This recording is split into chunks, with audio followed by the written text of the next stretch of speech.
baptism by Matthew, and it has been revered as such from at least the 4th century.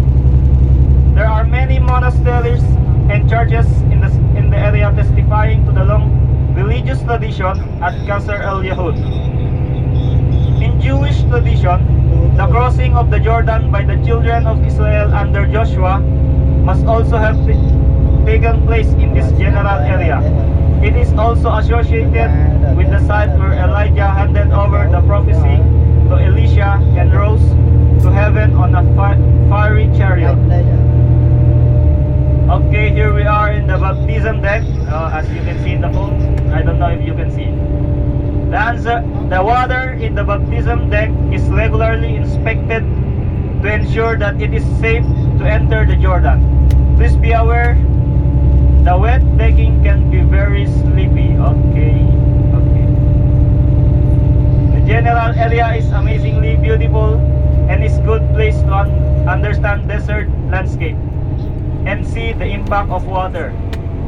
The trail of the Jordan is very clear with an oasis-like quality.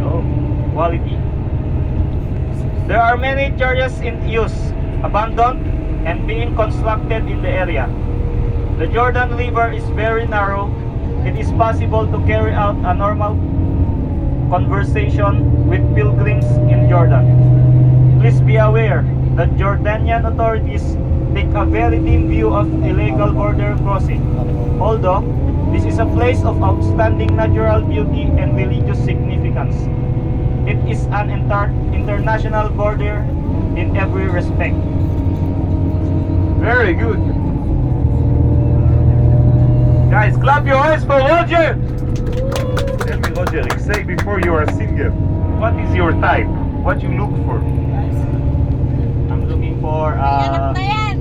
a beautiful woman with have already built because I have already a baby.